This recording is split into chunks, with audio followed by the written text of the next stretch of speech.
A principios del siglo XX, Chicago era uno de los lugares más corruptos y violentos de Estados Unidos. En el corazón de la ciudad surgió un joven gángster de Brooklyn que consiguió ascender hasta la cima, Al Capone.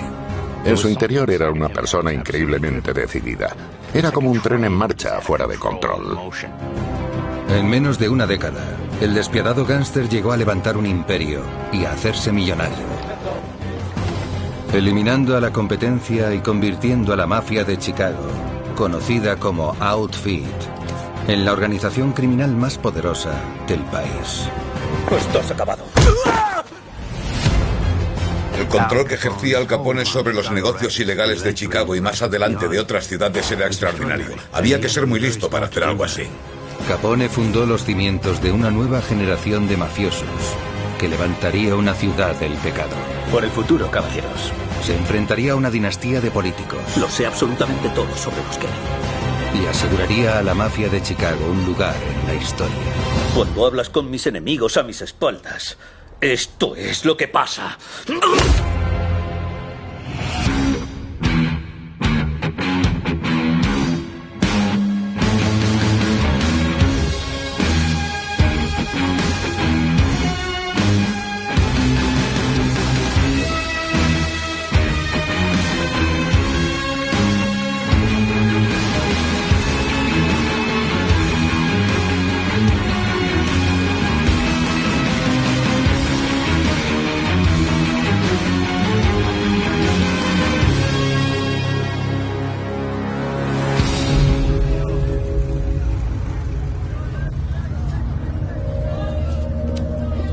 La historia del gángster más célebre de Estados Unidos comenzó en las calles de Brooklyn.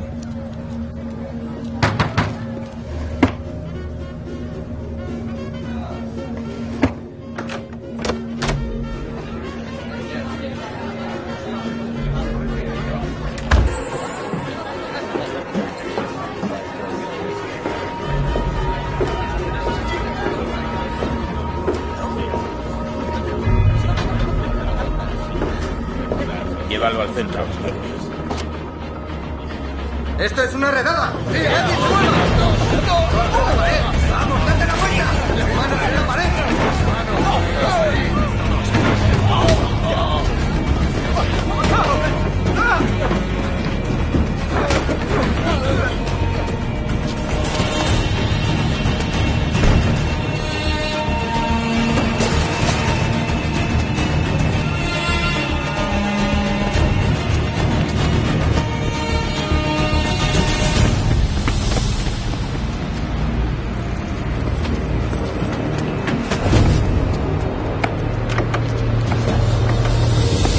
Lo estamos esperando.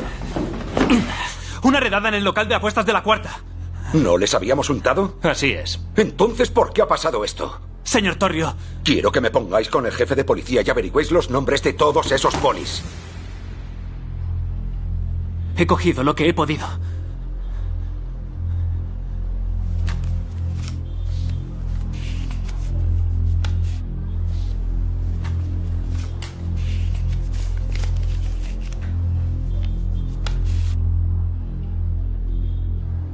¿Cómo te llamas, chaval? Al Capone. Podríais aprender un par de cosas de este crío. Largo de aquí.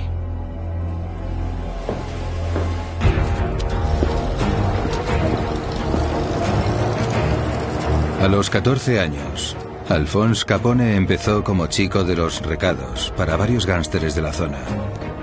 Pero aún era solo uno de tantos inmigrantes que intentaban sobrevivir. En 1913, casi 1 millón de personas llegaron a Nueva York en busca de una vida mejor.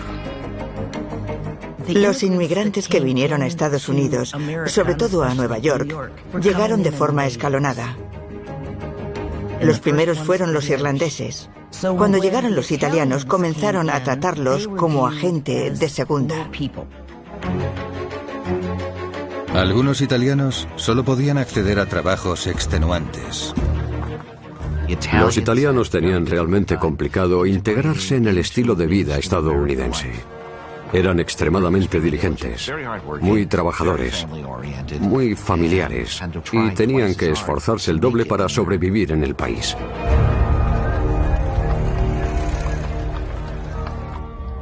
Da gusto llegar a esta casa con esta rica comida, esta preciosa mujer y esta estupenda familia. Qué guapa está vuestra... Al Capone vivía con sus padres y sus 8 hermanos en un pequeño piso de Brooklyn de 3 habitaciones. Al Capone provenía de una familia feliz y muy unida. Casi es imprescindible llevarse bien cuando en un piso tan pequeño vive tanta gente. Su padre trabajaba como barbero y hacía todo lo que podía por ganar dinero para alimentar a su numerosa familia. Pese a que todos sus miembros tenían trabajos respetables, la familia apenas podía salir adelante. Mi abuelo me contó que los 3 hermanos mayores dormían en la misma cama y era una cama individual. Creo que todos aspiraban a algo mejor.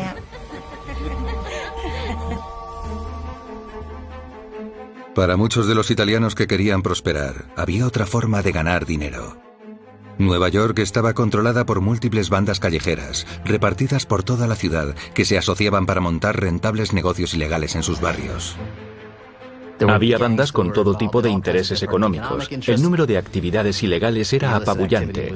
Había sitios donde se podía ir no solo a beber, sino a acostarse con prostitutas o incluso a jugar. Las bandas obtenían ingentes cantidades de dinero.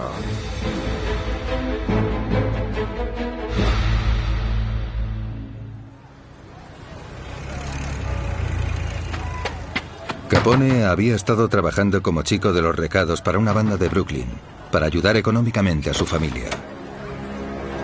Los chicos como Capone solían buscar una vía rápida para salir adelante. Para algunos la solución era seguir estudiando e intentar ir a la universidad, pero había quien no tenía tanta paciencia y quería dinero fácil. Buen trabajo, Al. Gracias, señor Torrio. Capone trabajaba para un prometedor gángster italiano, un antiguo miembro de la banda de Five Points en Nueva York, Johnny Torrio. Torrio tenía una forma muy interesante, cerebral y sutil de mover hilos. Cuando Al Capone conoció a Johnny Torrio, vio a alguien que no llamaba la atención y que evitaba a la policía, que sobornaba a la gente adecuada y que sabía abrirse paso sin hacerse notar. Gracias a su influencia y a sus contactos, Yo también me alegro igualmente. Torrio articuló toda una red de burdeles y locales de juego en Brooklyn y Nueva York. Chaval, ¿por qué no te sientas? Torrio vio potencial en Capone y decidió ser su mentor. Asegúrate de que no se meta en líos y que no toque nada que no deba tocar. ¿Me sigues? Al final de la semana juntas lo recaudado y me pasas las cuentas a mí. ¿Entendido? Sí, señor. Bien. Johnny Torrio fue como un maestro para Al.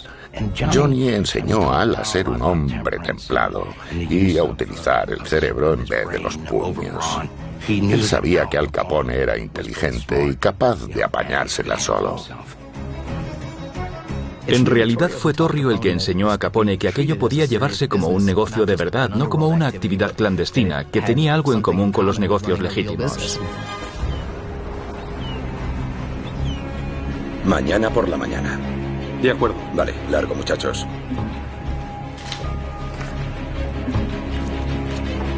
Tras unos años preparando a Capone, Torrio decidió dejar Nueva York y aprovechar una lucrativa oportunidad en Chicago.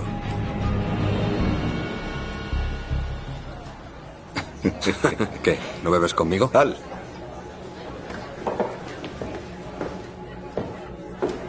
Escucha, tengo que irme a Chicago por negocios. Estaré allí un tiempo. De acuerdo. Frankie necesita ayuda en la barra. ¿Sabes poner copas? Sí. Si necesitas algo, habla con Frankie, ¿vale? Estarás bien. Tienes la cabeza bien amueblada. Antes de dejar la ciudad, Torrio dejó a Capone con un importante mafioso que, además de tener un bar en Coney Island, era conocido en toda la ciudad por ser uno de los mejores sicarios de Nueva York. Frankie Yale era un matón. Era duro, violento y bastante peligroso. Y también más volátil y temperamental que Torrio.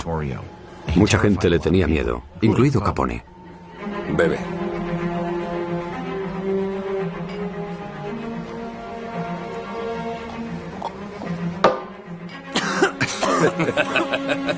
Vale, chaval. Muy bien, ya así se hace. Sí. Capone empezó a trabajar para Yale. A diferencia de Torrio, que se comportaba como un hombre de negocios, Yale conseguía lo que quería mediante la violencia y la intimidación. Capone se dio cuenta de que para prosperar debía convertirse en un matón. Capone no era de por sí una persona violenta. Era un tipo tranquilo. Al no querer cruzar esa línea, Capone acabó estancándose. Los años pasaron y Capone seguía trabajando en el bar de Yale.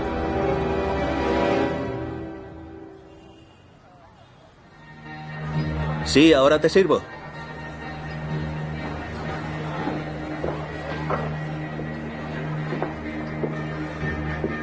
¿Y tú qué, monada? ¿Puedo invitarte a otra? Claro. ¿Qué te pongo? Sorpréndeme. ¿Quieres que te sorprenda? Capone trabajaba de camarero en el Harvard Inn. Un día vio a una chica que le gustaba y se acercó. Si vienes más a menudo, ¿eh? ¿Qué demonios haces? Solo estamos charlando. ¡Tranquilo! Te he dicho que solo estábamos charlando. Pues charla. ¿Sí?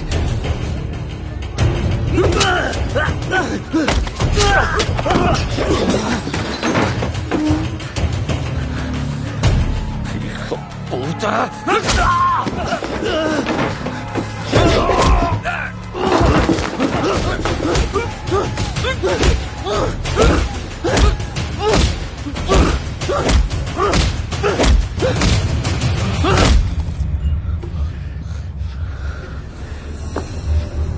Un matón de la zona sacó un cuchillo y le hirió en la mejilla, el cuello y la garganta. Fue así como Capone acabó con el sobrenombre de Scarface, cara cortada.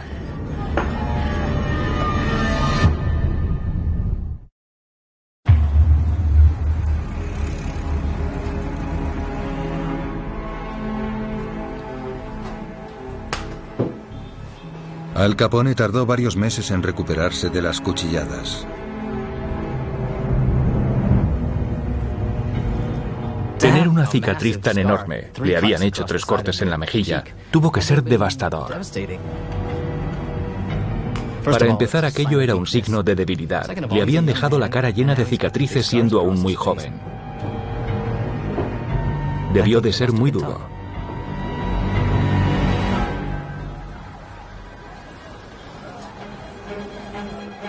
¿Qué tal, caballeros? Sin otro trabajo a la vista, Capone volvió al bar de Yale. También empezó a salir con una chica llamada May Coughlin. Lo del bar está bien, pero... Muchas horas, supongo. Sí, eres preciosa, ¿sabes? May era toda una dama. Tenía mucha clase y además era muy guapa.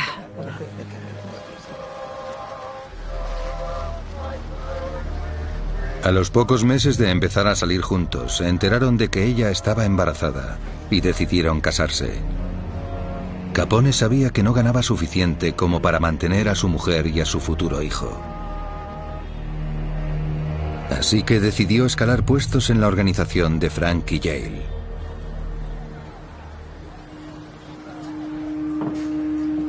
¿Podemos hablar? ¿De qué?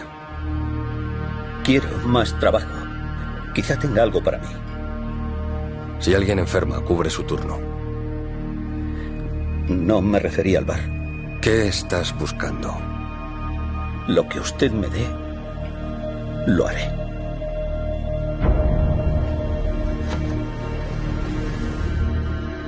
De acuerdo. Hay un tipo llamado Tony Perota que me debe 1.500 pavos. ¿Puedes cobrárselos? Confía en mí. Gracias. Capone. Vuelve con mi dinero. O no vuelvas. Sí, señor Yale.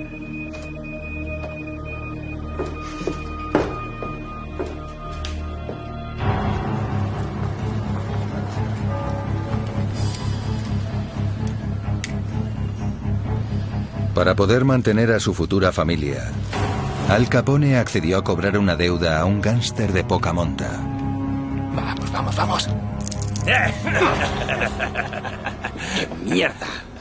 ¡Mierda! Van 7. Suerte te ha abandonado. ¿Tony Perota? ¿Nos conocemos? Conoces a mi jefe, Frankie Jane. Le debes dinero y vengo a cobrarlo. La semana que viene lo tendré. Lo quiere hoy. Ahora mismo no lo tengo. Pero lo tendré. ¿De acuerdo? Así que desaparece.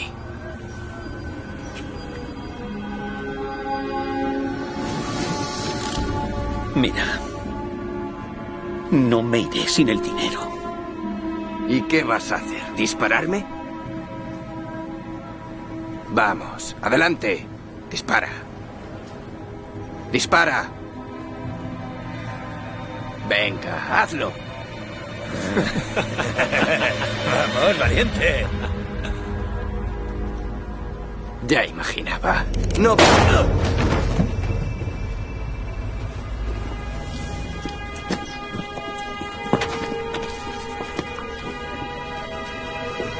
En 1919, Al Capone cometió su primer asesinato. Yo he hecho daño a gente. No estoy orgulloso de ello. Pero matar o hacer daño a gente es algo normal en esta clase de vida.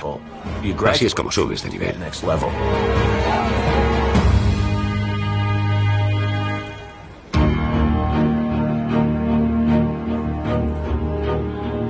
Tras cometer su primer asesinato, Capone se dio cuenta de que aquella no era la vida que él quería. Al Capone quería ser un hombre bueno y darles lo mejor a su mujer y a su hijo. La familia lo era todo para él. Fue entonces cuando decidió empezar de cero y marcharse de Nueva York.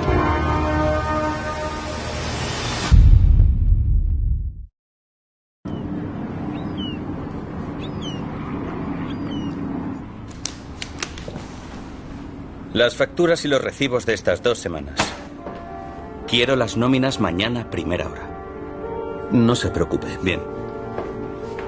Al Capone se fue de Brooklyn y se mudó a Baltimore. Así pretendía dejar atrás su barrio y alejarse de la delincuencia y las malas influencias. Consiguió un trabajo como contable en la Aiello Construction Company, que era una constructora perfectamente legal.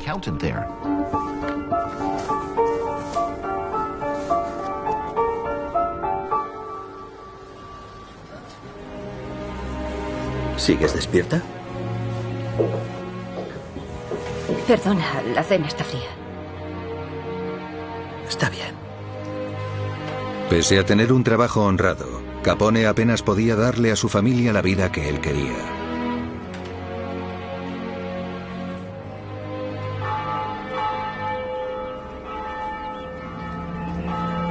Gracias, papá. Nada. Vas muy elegante. En la primavera de 1919, Capone celebró el bautizo de su hijo y le pidió a su antiguo mentor, Johnny Torrio, que viniera desde Chicago para ser el padrino. Oye, ponte. Señor Capone.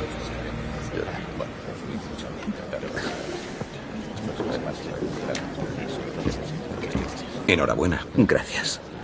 ¿Qué tal por aquí? ¿Cómo te va de contable? Es un trabajo, ¿no? Claro, pero te van bien las cosas, ¿no? Bueno, andamos un poco justos, pero nos las apañamos. ¿Qué tal todo por Chicago? Viento en popa, hay muchas oportunidades. Me gusta. Te iría bien allí. Podría conseguirte algo. No sé yo. Tú piénsatelo. ¿Mm? Escucha. Sí. Tengo algo para ti. Johnny, no puedo aceptarlo. Es para tu familia, ¿vale?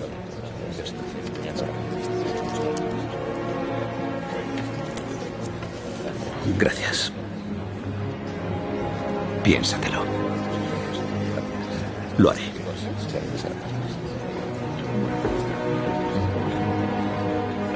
Para un inmigrante era muy difícil salir adelante dentro de la legalidad. Por eso el crimen organizado parecía el único camino hacia la riqueza y el poder. In nomine Patri, et Filii, et Spiritus Sancti.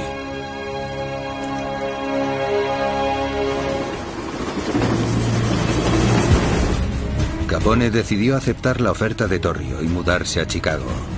Dejó su trabajo en Baltimore. Su idea era que su familia se mudara con él una vez estuviera asentado. Creo que lo que le empujó a mudarse a Chicago fue que Johnny Torrio se lo pidiese. Si hubiera sido cualquier otro, quizá Capone se habría quedado en Baltimore para siempre. Pero si Johnny Torrio decía que tenía que hacerlo, entonces lo haría.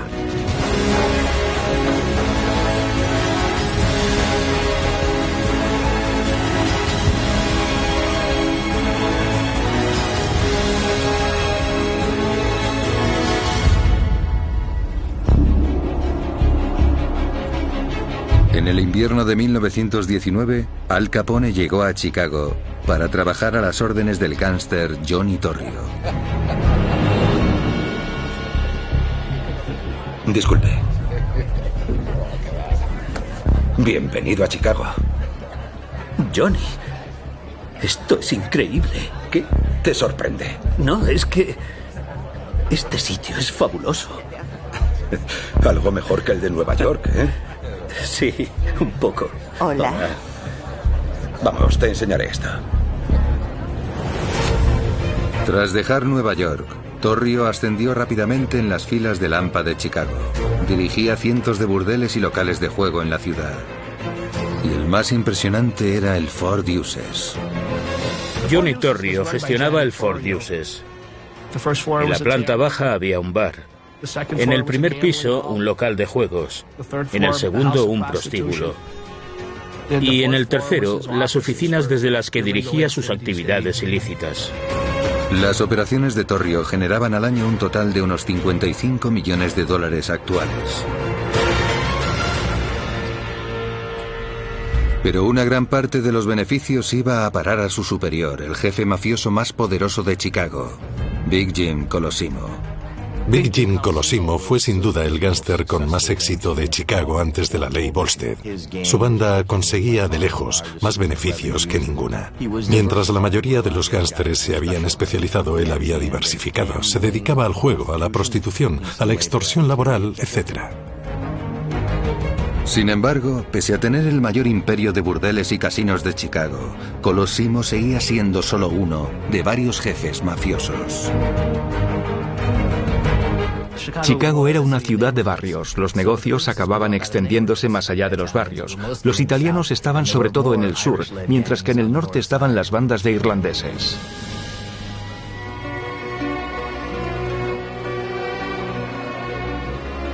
Capone acababa de empezar a trabajar para una de las bandas más prósperas de la ciudad, sin sospechar que pronto, una decisión procedente de Washington cambiaría a la mafia de Chicago para siempre. Y le devolvería a una vida de violencia.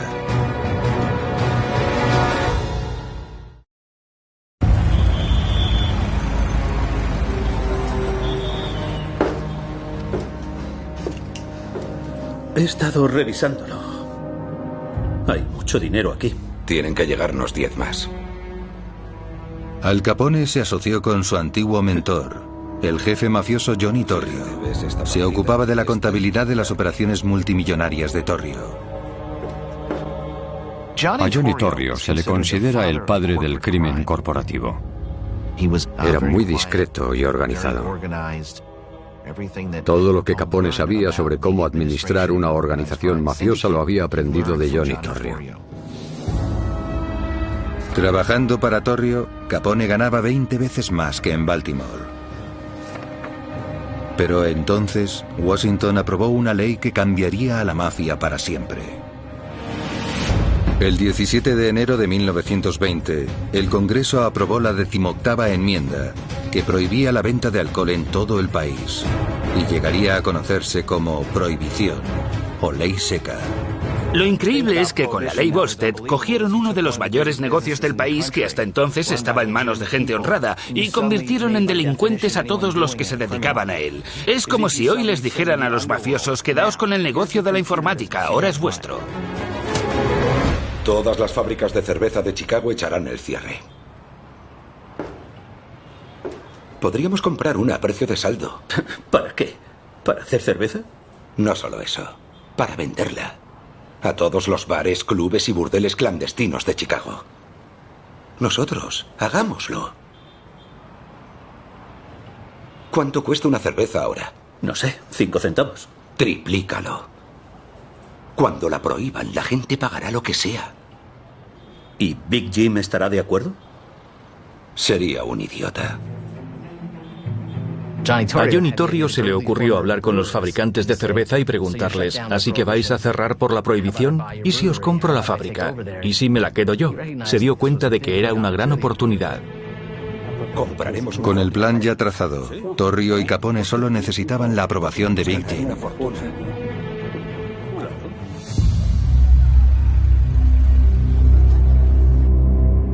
Cuando lo tengamos todo montado, produciremos suficiente alcohol para todos sus bares, a precio de saldo. Si un barril nos cuesta 5 pavos, lo venderemos a 45. ¿Vender? Ese es el plan. Si lo hacemos, venderíamos cerveza a la mitad de Chicago. ¿Se imagina cuánto dinero ganaríamos?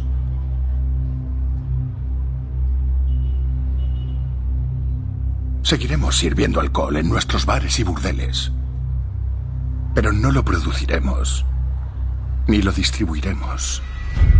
Estamos hablando de millones de dólares. ¿Te crees que solo se te ha ocurrido a ti? Todas las bandas de Chicago van a luchar por su trozo del pastel. Traerá problemas. Problemas que no necesito. Pues deje que lo hagamos nosotros. Nosotros nos ocupamos y nos repartimos los beneficios al 50%. ¿Al 50%? Tú trabajas para mí. Diriges mis negocios. Nadie de mi organización se dedicará al contrabando. Nadie. ¿Queda claro? ¿Os queda claro? Sí. Ahora largo.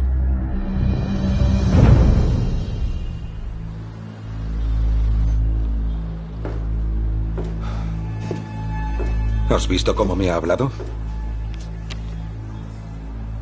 No te preocupes. Si no quiere hacerlo, no quiere hacerlo. Me da igual lo que quiera. ¿Quién te crees que dirige sus burdeles, sus bares, todo su imperio? Yo, él no, yo. Johnny, le has oído. No va a cambiar de idea. Ya lo sé. Si no quiere meterse en el contrabando es su problema. Pero no va a frenarnos. Voy a hacerlo. Y lo haré contigo o sin ti. Necesito saber si estás conmigo.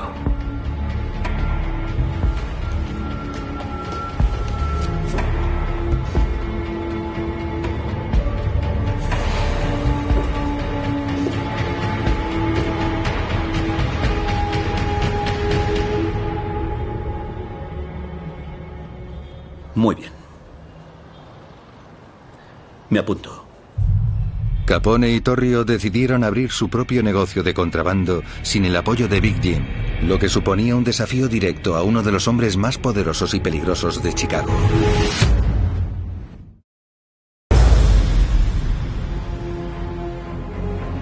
Pese a que su jefe Big Jim Colosimo les había prohibido dedicarse al contrabando, Johnny Torrio y Al Capone decidieron comprar varias fábricas de cerveza que habían cerrado.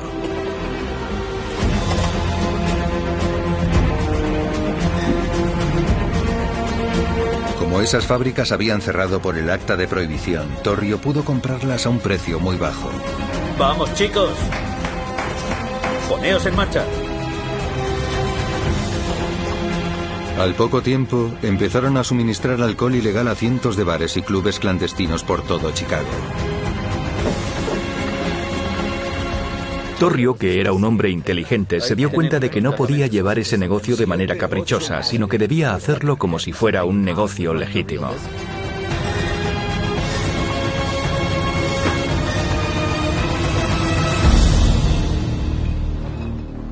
En cuestión de meses, habían comprado varias fábricas que producían miles de botellas de cerveza a la semana.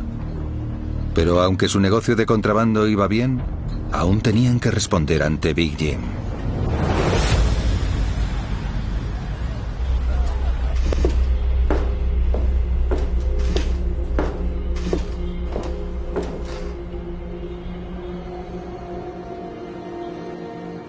A ver las cuentas.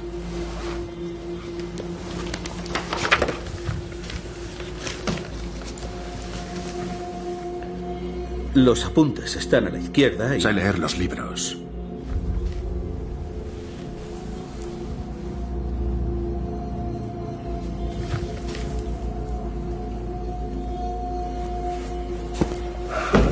¿Y esta cifra de aquí? Es dinero que no cuadra. ¿Que no cuadra? Llama las cosas por su nombre. Desaparecido. Aún no he conseguido cuadrarlo. ¿Cómo sé que no has sido tú? ¿Qué?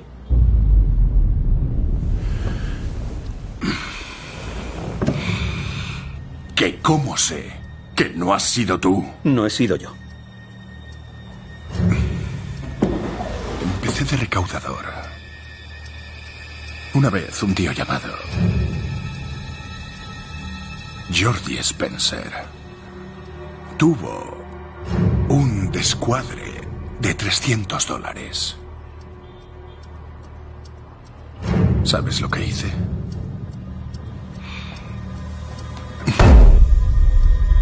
Le quité los 300 de la cartera mientras se desangraba en plena calle. No he cogido su dinero. Pues encuéntralo.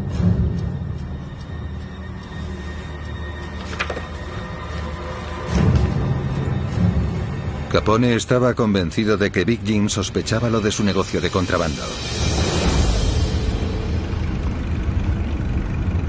Temía que Big Jim ordenara matarlos y no sabía muy bien cómo actuar. Estaba claro que Colosimo era peligroso. Si se enteraba de que habían conspirado contra sus intereses, estoy convencido de que los habría matado personalmente.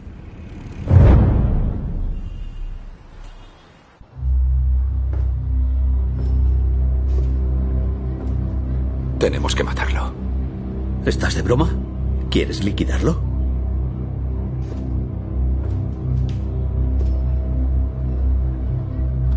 ¿Crees que es buena idea? No nos deja otra opción, ¿no crees? Lo sé, pero aún así...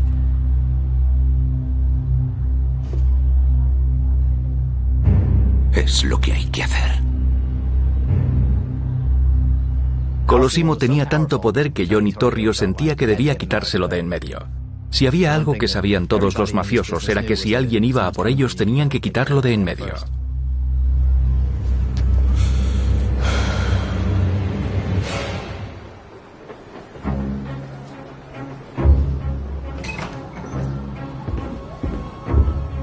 Como Big Jim tenía tantos contactos en Chicago, Torrio se trajo de Nueva York a un sicario de confianza, Frankie Yale, el antiguo jefe de Capone.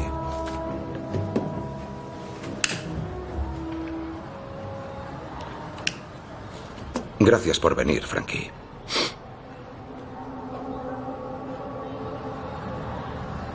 Me alegro de veros. A ti no te veía desde Brooklyn. Se suponía que iba a cobrar una deuda para mí. Acabó matando a ese tipo. Las cosas se torcieron. No te preocupes por eso. No podía pagarme. Vale. Tengo un trabajo para ti. Lo importante es que a nosotros no nos salpique, ¿de acuerdo? ¿Quién es? Big Jim. No, estáis locos. Tenemos que pasar a la acción. Y necesitamos tu ayuda. ¿Cuánto?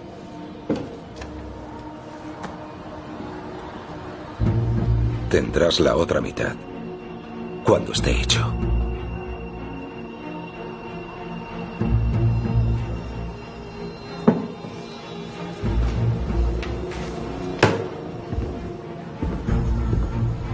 Dime cuándo y dónde. Yo me ocupo del resto. Gracias, Frankie.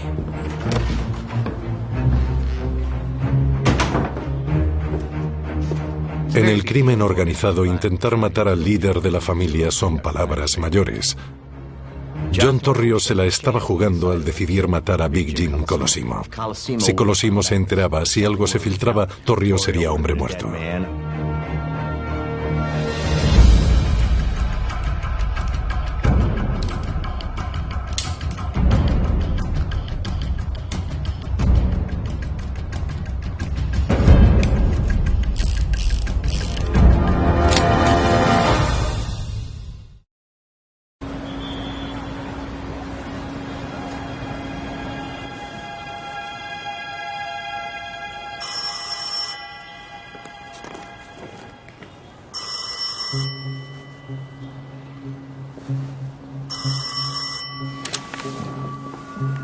Sí. Soy Johnny. Hay un par de tipos que quieren verle para hablar de negocios. Puede recibirlos. Bien. De acuerdo.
El 11 de mayo de 1920, Big Jim Colosimo murió de un disparo en la entrada de su restaurante.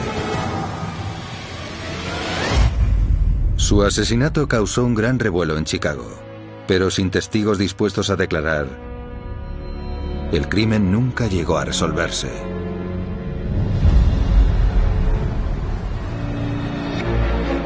Salte. Tan solo unas horas después de la muerte de Big Jim, Torrio se hizo con el control de su multimillonario imperio, convirtiéndose así en el cabecilla de la mafia italiana y en uno de los principales jefes mafiosos de Chicago. En la mayoría de los casos, ser jefe de la mafia era parecido a ser rey en la Edad Media. Tenías que ser un buen militar, hábil con la violencia, alguien dispuesto a ser violento y a ordenar a los demás que lo fueran, pero además debías ser buen estratega y saber gobernar tu reino. Torrio y Capone usaron su nueva influencia para expandir su negocio de contrabando. Pronto se convertirían en uno de los principales proveedores de alcohol de la ciudad. Pero con ese nuevo estatus, vendrían nuevos problemas.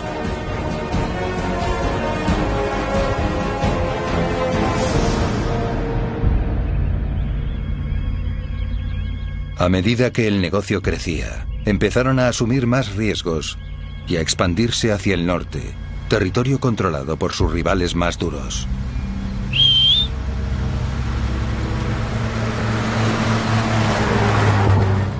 Los temibles contrabandistas irlandeses.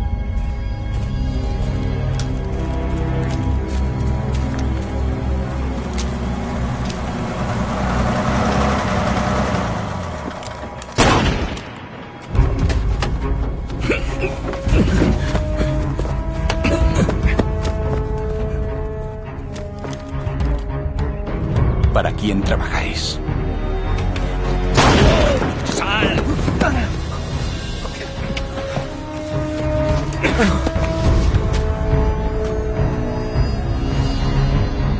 He dicho que para quién trabajáis.